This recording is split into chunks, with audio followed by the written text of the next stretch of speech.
Sup, and welcome to another thrilling installment of A Random Review, where today I'm reviewing yet another MCU movie, the third in a row, in fact, Doctor Strange in the Multiverse of Madness, which was released in 2022 and was directed by Sam Raimi.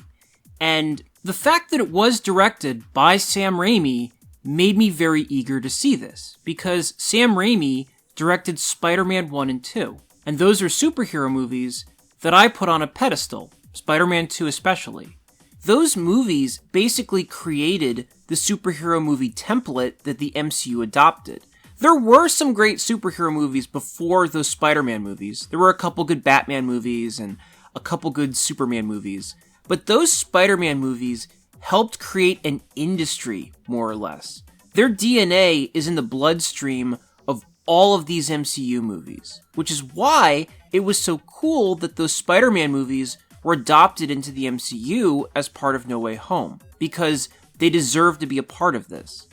And this Doctor Strange movie was the first superhero movie that Raimi had directed since Spider-Man 3. And outside of Spider-Man 3, which was great for memes, but not so great as a film, I was a big fan of Raimi's work, so I had high expectations going into this. So, I saw this in a theater, and you know how sometimes you watch a movie and it just clicks for you right away, and you're just immediately like, yep, I love this, this is for me, this is great, I am 100% on board with this? Well, that is not how I processed this movie. I did not know what to think of Doctor Strange in the Multiverse of Madness at first, for a couple reasons. For one thing, this movie is a continuation of the WandaVision miniseries that debuted on Disney+. And that's a big deal because all of the MCU movies up to this point had been self-contained. There had been connections to some of the Marvel TV shows, but none of them had been necessary to know what was happening. Here, though, you have to have seen WandaVision to get what's going on in this movie, because in this movie, Wanda is the main villain. And the problem with her being the main villain is that her character in this movie doesn't really mesh with her character in WandaVision. Like, in WandaVision, she enslaved an entire town and marionetted all these people into acting out a fantasy for her, but she wasn't doing it maliciously, as crazy as that sounds. You could actually feel some sympathy for her. And at the end of the series, she apologized. She learned her lesson in the end. But in Multiverse of Madness, all of that is out the window. She's pure evil in this. She's totally cool with slaying people and killing as many people as it takes to get what she wants. Which is such a reversal of her character arc in WandaVision that it both invalidates the show in a way by making her arc feel completely pointless. It makes her heel turn feel totally unearned. Like, she's so evil in this movie that the entire time I was watching this, I just kept thinking, this is not the same character that I watched an entire TV show about. But the other thing that makes this really weird is that this is the second consecutive multiverse movie in the MCU. Multiverse of Madness directly follows the events of Spider-Man No Way Home, which also featured Doctor Strange. So you would think that what happened in No Way Home would have had a massive bearing on this movie, and yet it doesn't. In this movie, Doctor Strange meets a girl named America Chavez, whose superpower is that she can travel between multiverses, and it turns out that Wanda is searching for her so that she can utilize her power for herself, and Doctor Strange tries to protect America, and in the process, they wind up traveling to different universes. And so that's where the multiverse comes in.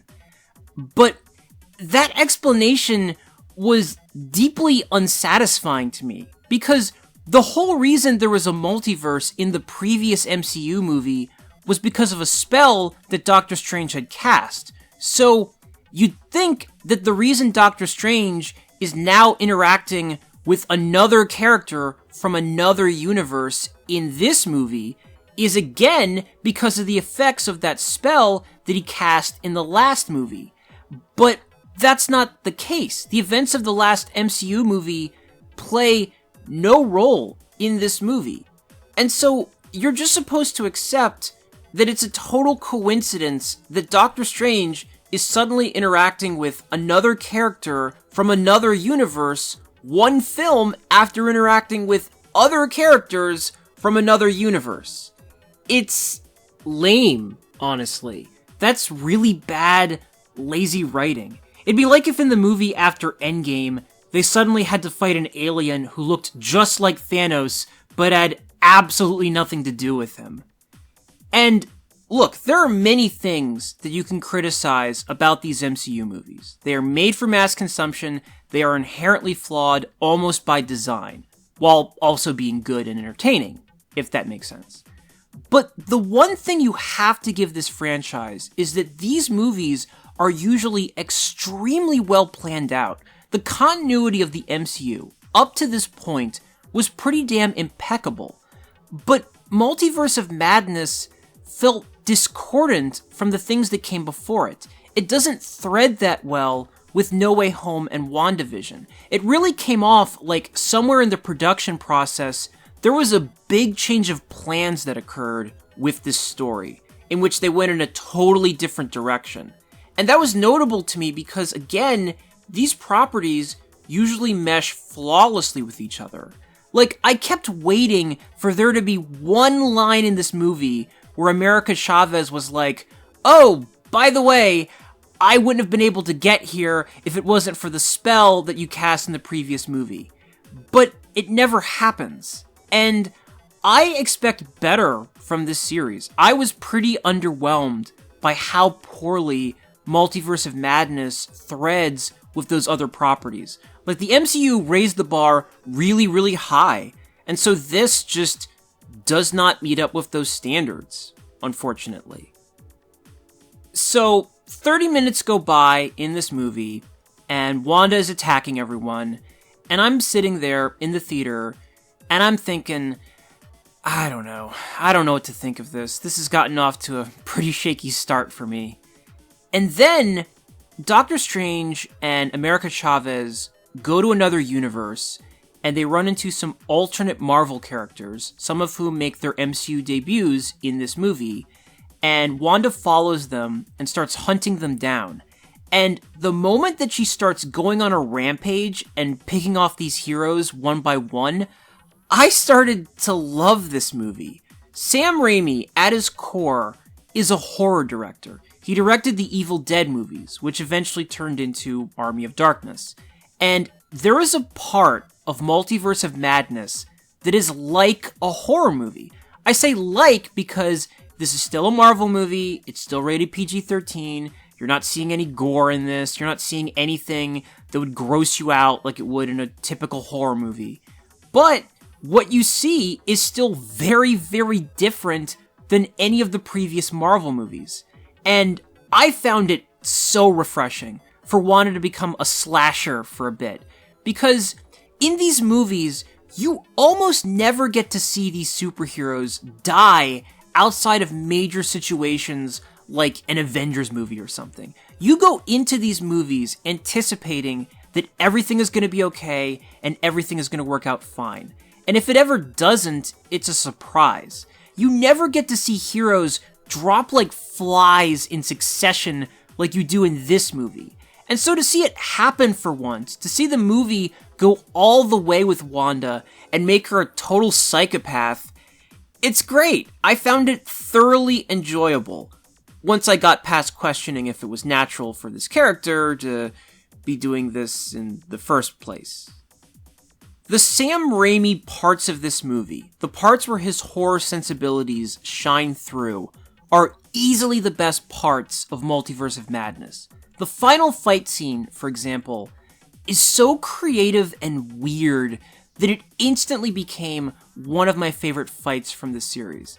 I mean, yeah, it's still a Marvel fight, there's still a lot of CGI flying around on screen, and maybe it goes on a little too long, but it's so different, it's so dark and unconventional compared to a typical Marvel boss fight that I found it extremely entertaining. You know, if you watch enough of these movies, you do get desensitized to just watching big fights after a while. They stop being mind-blowing once you've seen a million of them. You need them to be different and imaginative for them to be interesting.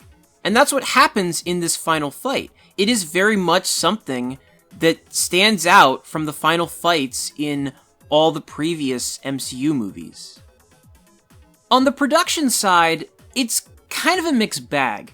The acting is very good. Benedict Cumberbatch is great as Doctor Strange, and Elizabeth Olsen is phenomenal as Wanda. Even if you don't like her character, she exhibits a lot of range in this. The movie looks really good, which is par for the course for this series, but you do also get some vintage Sam Raimi type camera shots and edits and zoom-ins that make it stand out a little bit. What was disappointing about this movie, though, was the soundtrack. It was done by Danny Elfman, who was the composer of Raimi's Spider-Man series, and he reunited with him for this. And Danny Elfman is one of the greatest composers of all time. He did the Simpsons theme, he did the Batman theme, he did the Fable theme, and yet, if you only listen to the music that's in Multiverse of Madness, you would barely know that he was the guy who did it. It's very generic. And I mentioned in my No Way Home review that these movies are very homogenized. That's never more true than when it comes to the music. It doesn't matter who the composer is, it doesn't matter what the movie is. These films all sound the same, outside of very specific exceptions like Black Panther. If I took part of the score from Multiverse of Madness, and I took part of the score from Iron Man, and part of the score from Thor, and part of the score from Captain Marvel, and so on, and I asked you to tell me which movie they're from, you probably couldn't do it. They're almost universally interchangeable. And it's like the most underwhelming thing to me about these movies. Because these movies, as good as they consistently are, they lack a distinct thumbprint. They mostly don't have memorable themes outside of the Avengers theme, when they really should. Like, I should be able to tell you right now what Doctor Strange's theme music is. And I can't, because it either doesn't exist in these movies, or it was so generic that it blended in with all the other music. And it's a shame, because again, Danny Elfman was a legendary composer, and he did a great job doing the music for those Spider-Man movies. I can hum Dr. Octopus's theme right now if I wanted to. And so, for him to not produce any music in this that stood out to me outside of one fan service thing, that bummed me out, because his talent was wasted here. Like, what was the point of even having him do the music at all if all he was gonna do was make it sound like everything else that already existed? It's like these movies put a cap on how creative their composers are allowed to be. And it's too bad, because the music should be heightening these movies. They should be enhancing them. And yet, they very, very rarely do, including here. Now, I do want to reiterate that I really did enjoy Multiverse of Madness after a while. The last hour or so, I was totally into it. I only have 2 complaints about it that are not macro complaints that tie in with the rest of the MCU. Number 1, I didn't think the movie developed America Chavez well enough. She's integral to the plot, but as a character, she gets a 30-second backstory, and after that, she's basically an afterthought as a standalone character. Everything about her after those 30 seconds is based on what Doctor Strange is doing, and how she's reacting to Doctor Strange. She was never able to be anything more than a side character, when this movie easily could have been about her, and could have been her origin story just as much as it was about Doctor Strange. But it wasn't. And number 2, The dialogue in this movie is terrible. And look, these are superhero movies, the dialogue is often meh, and I'm usually able to roll with it so long as it's not too bad. But the dialogue was especially lousy in this movie. Like, every time Doctor Strange and Christine Palmer, his love interest, spoke to each other, I felt like I was watching a pair of aliens communicating. It never felt realistic. It felt staged and cheesy, especially compared to the romantic dialogue in WandaVision, which was way better. And speaking of Wanda, the way that the characters talk to her in this movie is so ridiculously self-indulgent. This movie tries so hard to make her a tragic, sympathetic figure that everyone is just gentle and comforting and non-confrontational when they talk to her, even though she is far beyond redemption and is doing these cruel things for the most selfish of reasons. The Wanda in this movie is a violent sociopath. She's the Scarlet Witch, for God's sake. And yet, everyone is just like, well, we understand that you've been through a lot, and we're very sorry, and we hope that, you can change your mind, and we can get through this together. And the whole time, I was like, come on. Like, I kept waiting for someone to insult her, or be mean to her, or tell her off, because that would have been realistic. That's how they would have talked to her if she was any other villain who had just killed a bunch of people. You can't make someone so evil that they're not only murdering people one by one, but are endangering entire universes, which she is, and also treat that person as being so sympathetic that no one wants to say anything bad to them. That doesn't work. Especially when some of the other characters in this movie, particularly America Chavez, have a backstory that's just as tragic as hers, if not more so. So why should we have felt extra sympathy for Wanda instead of the equally tragic people who she was trying to kill? Suffice to say, this movie is kind of all over the place, which makes it a little tricky to give a score to.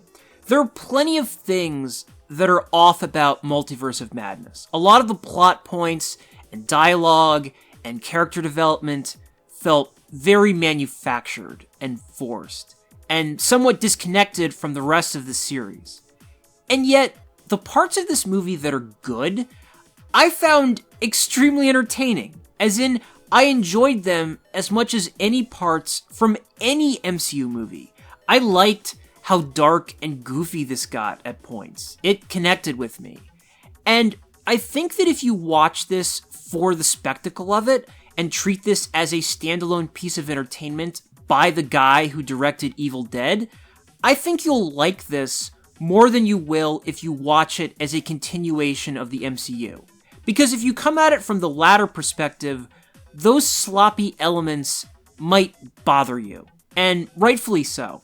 For me, I still had a lot of fun with it, and ultimately, that's what matters most. So, I give Doctor Strange in the Multiverse of Madness a 7.67 out of 10. If this was better put together, if this worked better within the MCU, and if Wanda's actions and the way people talked to her felt more deserved and genuine, I would have given this a really high score. As it is, it's still good, in my opinion, but it's also not the must-see classic that it could have been.